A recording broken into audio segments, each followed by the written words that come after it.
I can still hear the tires screeching, the sickening sound of metal on metal, and the absolute deafening silence that followed. It was a cold December day in 1945, just outside of Mannheim, and I was there. I saw it all. And ever since that moment, that terrible final moment, I have asked myself one thing, over and over again. Was I wrong to let him keep waiting? To keep hoping for a sight he would never see again?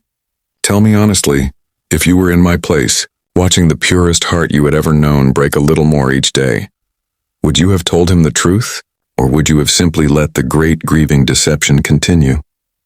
I can tell you what I did, but I need you to judge my actions because even now, years later, I'm not sure I ever found the right answer. The dog, William the Conqueror, Willie, as we all knew him, he was the one who paid the price for my silence, a price counted in lonely days and the anguish of eternal, unfulfilled loyalty. My story with Willie and with the General begins long before the sirens and the crash. In the swirling dust and chaos of the African campaign, I was a young aide-de-camp, fresh out of the training grounds, thrown into the fire of World War II, and assigned to the most volatile, brilliant, and demanding man I had ever encountered. General George S. Patton, Jr. He was a force of nature, loud, profane, superstitious, a brilliant tactician and somehow deeply, profoundly sentimental beneath that armored exterior. I learned quickly that serving the general was less a job and more a constant, breathless balancing act on the edge of a sword.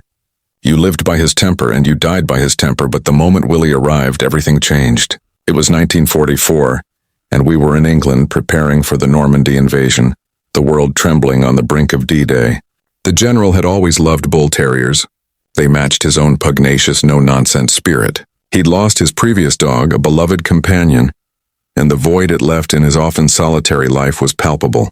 One day, a friend of the general, a colonel, appeared with a small, sturdy dog, a full-blooded bull terrier, all white with one distinctive patch over his left eye, like a misplaced pirate's mark. He was energetic, clumsy, and possessed of an almost ridiculous amount of pure, unadulterated devotion. The general took one look, a small, almost imperceptible softening of the harsh lines around his mouth, and that was it. The dog was his. He named him William the Conqueror, but from the first hour he was only ever Willie. I was initially tasked with the dog's care, a duty I grudgingly accepted amidst the monumental logistics of war. But I quickly realized that Willie wasn't just a pet. He was a therapy dog, a silent confidant, and the only creature on earth who could truly relax the general. I watched Patton, the man who roared at subordinates and demanded immediate, unflinching obedience, melt into a puddle of affection around this small, slightly goofy dog. Willie's presence was an invisible shield. When the general was frustrated by poor intelligence or infuriated by a political maneuver, he would simply call for Willie. The dog would bound in, always seeming to know exactly when he was needed, and sit at the general's feet or try to climb onto his lap, his solid, muscular body a comforting weight. I remember one evening in a provisional headquarters, the general was hunched over maps, his face a mask of worry. He'd just received terrible news about a casualty count. He let out a sigh that sounded like all the air going out of a balloon. He looked up, and Willie, who was asleep in the corner, seemed to sense it. The dog stood up, walked over, and simply laid his heavy head on the general's knee. Patton didn't say a word. He just reached down and began stroking that coarse white coat, and I could see the tension slowly drain out of his shoulders. It was a private, shared language of the soul. My initial resentment at my canine duties vanished. I became Willie's protector, his food preparer, his keeper of routines, simply because I saw how essential he was to the general's very survival in that madhouse of war. We went to France together, through the hedgerows of Normandy, across the open plains, into the teeth of the German resistance. Willie was always there. He rode in the general's command car, utterly unfazed by the roar of the engines, the sound of artillery, or the constant motion. He slept on the floor beside the general's cot, his even breathing a counterpoint to the hurried whispers of strategy and the crackle of field radios. I recall one particularly cold, miserable night during the Battle of the Bulge. The snow was relentless and the situation was desperate. We were huddled in a commandeered farmhouse. The general had not slept in nearly 48 hours. His eyes bloodshot, his temper frayed to the snapping point. He was barking orders, accusing his staff of sluggishness, and the atmosphere in the room was toxic. Suddenly, a soldier stumbled into the room covered in snow and accidentally kicked Willie's water bowl, sending a splash of icy water onto the general's polished boot. We all froze. Every single man in that room expected the general to unleash one of his famous, terrifying tirades. Instead, Patton looked down at the soaked leather, then at the terrified soldier, and then down at Willie, who was shaking the water off himself like a wet mop. A slow, tired smile actually crossed Patton's face. "Well, Willie," he said, his voice surprisingly gentle, "it seems you've made a mess of things, haven't you, you big fool?" He bent down, rubbed the dog's head, and then, completely reversing his mood, turned to the soldier and said, "Clean up that mess, son, and get back to your post." The tension broke. Willie, completely unaware of the mortal danger he'd just averted for the poor grunt, just wagged his tail happily. It was then that I realized Willie wasn't just a companion. He was a humanizing force, a four-legged anchor that kept the general tethered to something good and simple in a world that had gone utterly insane. He was a symbol of home, of pre-war normalcy, of pure, uncomplicated love.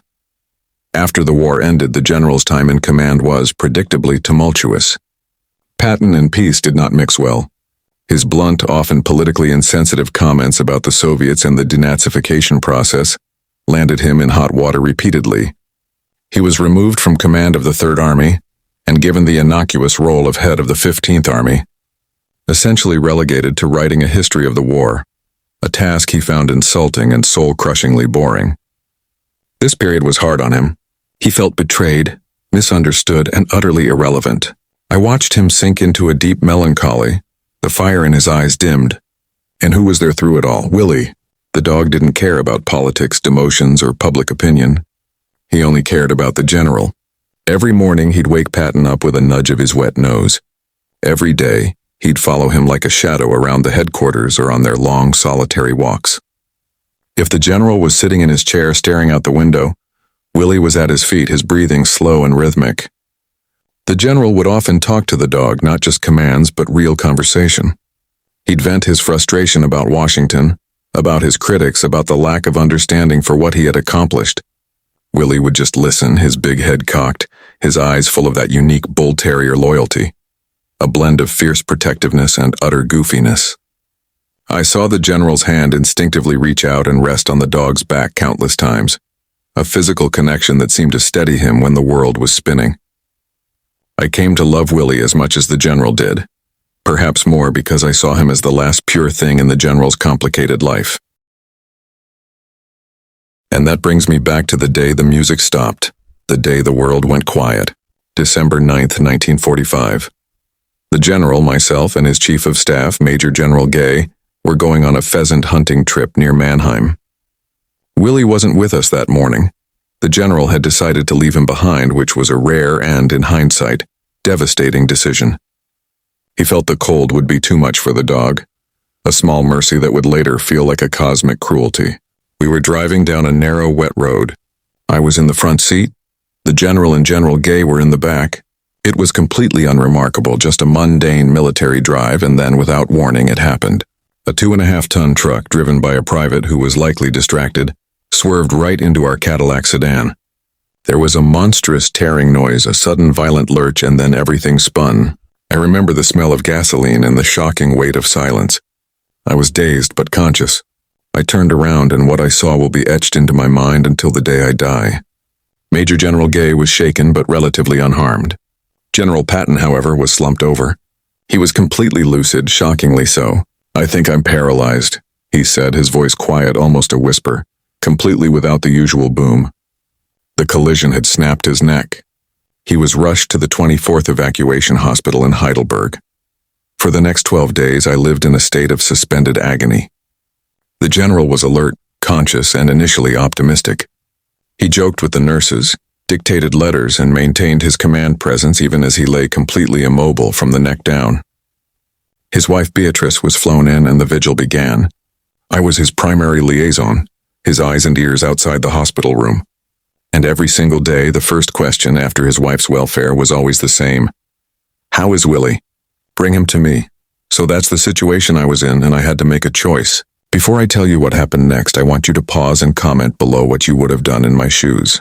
You see, the doctors had strictly forbidden the dog from entering the hospital. It was against regulations, and the general's condition was too critical for any undue excitement or potential infection.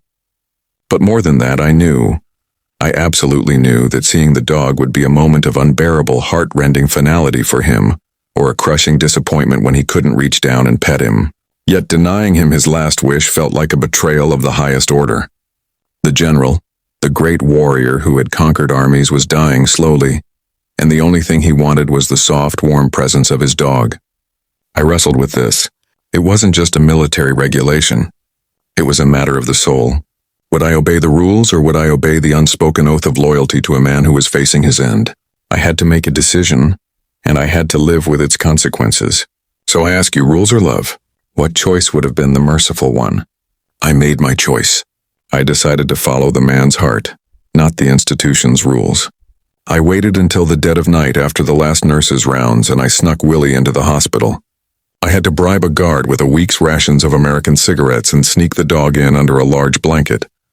My heart pounding so hard, I thought it would wake the entire ward. I led Willie on his leash, his claws clicking softly on the polished linoleum floor, a sound that in that context seemed louder than a mortar blast. We reached the general's private room. I pushed the door open, and Willie, instantly recognizing the familiar scent of his master, pulled free of my grip and trotted over to the bed.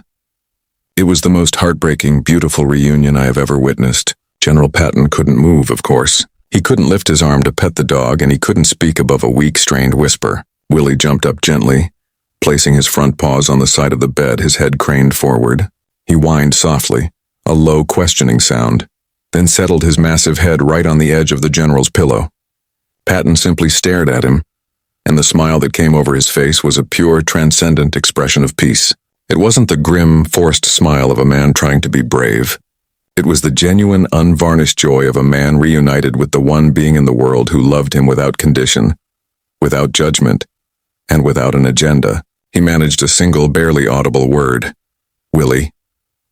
He lay there for a full 20 minutes just looking at the dog, occasionally managing a small, trembling movement of his chin to nudge the dog's ear. Willie, for his part, was utterly still, absorbing the presence of his human as if trying to memorize the smell of him, the feel of his breath. It was a final farewell, though neither of them knew it was the final farewell. I was weeping openly in the corner. I finally had to gently pull Willie away, whispering reassurances to the general that the dog was well and would be waiting for him. I got Willie out as stealthily as I'd brought him in, a soul-weary man carrying a deeply content dog. 3 days later, on December 21st, 1945, General George S. Patton, Jr. died in his sleep from a pulmonary embolism. The great man was gone. The shock was immediate and absolute. The war was over, but my world had just collapsed. I had served him faithfully. I had seen him through his greatest triumphs and his lowest moments, and now all that remained was a room full of personal effects, an empty command car, and a dog who did not understand why his master had not come home. The aftermath was a blur of military precision and personal grief. The general's body was prepared for burial at the American Military Cemetery in Luxembourg. I was tasked with overseeing the disposition of his personal belongings and, most importantly, the transition of Willie to the care of Mrs. Patton, who was returning to the United States. But before Willie left, I had to watch the most difficult part of the whole tragedy unfold. Willie did not know the general was dead. To him, the general had simply gone on a very long, very inexplicable journey. And the dog waited. He started waiting immediately. Every morning he would go to the general's empty room, sniff at the door, and then settle himself directly in front of it. He would not move until I physically coaxed him away for his walk or his food. When the general's command car was eventually driven back to the base, Willie's reaction was heart-wrenching. He sprinted toward it, his tail wagging furiously, his whole body a picture of ecstatic anticipation. But when the door opened and only a driver emerged, the dog's posture completely deflated. The tail went still. His ears drooped. He would stand there staring at the empty seat where the general always sat. For what felt like hours, his breathing shallow. I tried everything to distract him. I played fetch, I took him for long runs, I lavished him with attention, but he was always halfway present. His soul was fixed on the return of the only man who truly mattered to him. Then came the moment for him to leave Europe. I had to put him on the plane bound for the United States, where Mrs. Patton was waiting for him. I took him to the airfield, and as I walked him onto the tarmac, Willie stopped and began to resist. He was staring back at the base, at the building where the general had last slept, and then out at the sky, as if he expected his master to magically materialize, perhaps driving a tank, perhaps flying a plane, but definitely coming for him. I had to physically lift his sturdy body and carry him up the gangway. It felt like I was carrying a burden of pure distilled sorrow. I whispered to him, "He's waiting for you on the other side. Willie, he's waiting for you." It was a lie, a merciful, necessary lie. But as I handed him over to the air crew and watched the plane taxi away, I felt the crushing weight of that deception. I had chosen to let the dog believe his master was just delayed, not gone forever. Willie lived for several more years with Mrs. Patton back at their home in Hamilton, Massachusetts. The reports I received from the staff were consistent, and they confirmed my worst fears. Willie never stopped waiting. Every day the dog would follow the same routine. He would patrol the house, sniffing out the general's familiar things, his riding boots, his old uniform coats, his favorite chair. He would sleep in the center of the general's old study, right under the mounted portraits, his head resting on the general's worn slippers that Mrs. Patton had left out for him. And then, without fail, he would make his way to the front gate or the driveway. He would lie there, his chin resting on the cold stone, watching the road. He was waiting for the roar of the command car, for the sound of the general's booming, familiar voice. He waited through summer heat and New England snow, a statue of pure, unblemished loyalty. He would lift his head only when a car of a similar make or color approached. His ears perked up, his eyes wide with a fleeting, desperate hope. And when the car passed, or when the wrong person stepped out, the hope would die a little death, and he would simply lower his head again and continue his vigil. I never told anyone the full story of my visit to the hospital, nor the lie I told Willie. It was my secret, my burden of being the one who stood closest to the general in his final hours, and the one who had to manage the fallout of his leaving. My choice to keep the truth from Willie was a choice to protect him from the final unbearable grief, the kind of grief that comes with knowing the finality of absence. Instead, I gave him a state of perpetual, low-grade yearning, a hope that never went out even as it burned him alive. Was it candor? I still don't know. Perhaps a swift, sharp grief is better than a long, agonizing wait. But I couldn't bear to be the one to extinguish the final light in the general's loyal companion. Willie eventually passed away peacefully a few years later, an old dog whose heart was already in Luxembourg with his master. He was laid to rest at the family home, a final fitting tribute to his singular devotion. His story, the dog who never stopped waiting, became a quiet, known legend among those of us who served the general. It was a testament to a loyalty so deep it transcended death, a love that was the general's final, unexpected victory. He had found one soul on this earth whose fidelity was absolute and unwavering. The moral of the story, if there is one, is simple but profound. War can take everything, your friends, your peace, your certainty, and finally, your life, but it cannot take the love between a man and his dog. That bond, that pure, uncalculated loyalty, it survives everything. I know that Willie is now finally at peace, his wait over, once again curled up at the feet of the only master he ever truly knew.